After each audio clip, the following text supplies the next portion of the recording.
Hello বন্ধুরা, কী অবস্থা আপনাদের? নতুন একটা ভিডিও নিয়ে আসলাম আপনাদের মাঝে।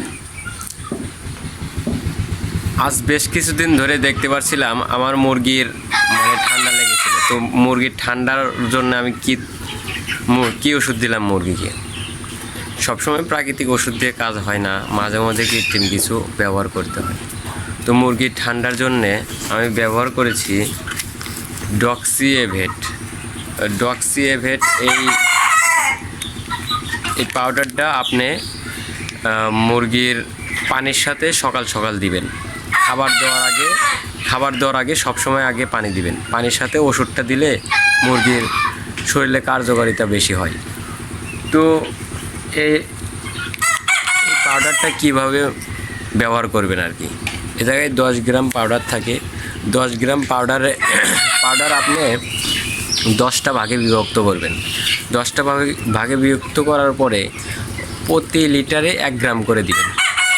এখন আপনার মুরগি অনুযায়ী আপনি কয়টা ট্যাঙ্কিতে মুরগিকে পানি দেন, কয়টা ইয়েতে দেন, সেরকমভাবে আপনি বিবেচনা করে দিবেন আর কি। কিন্তু অবশ্যই মনে রাখবেন যে 1 লিটার পানির সাথে অবশ্যই 1 গ্রাম ওষুধ দিতে হবে, এর বেশি দেওয়া যাবে না। আর আপনার মুরগির শরীর যদি গরম থাকে তাহলে আপনি প্যারাসিটামল ব্যবহার করতে পারেন।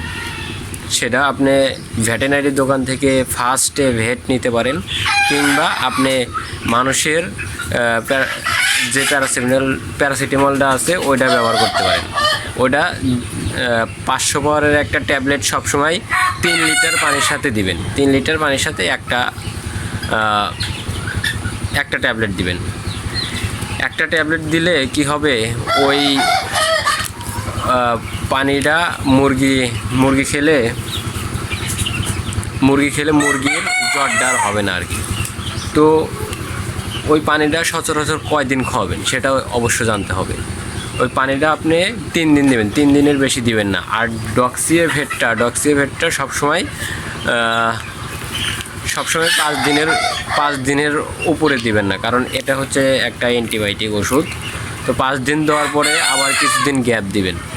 গ্যাপ দিয়ে তারপরে আবার নতুন করে আবার 5 দিন দিবেন। যখনই দিবেন 5 দিন দিবেন, তার চেয়ে বেশি দিবেন না এবং তার চেয়ে কমও দিবেন না। ধন্যবাদ সবাইকে। এইটুকু ভিডিও নিয়ে আসা।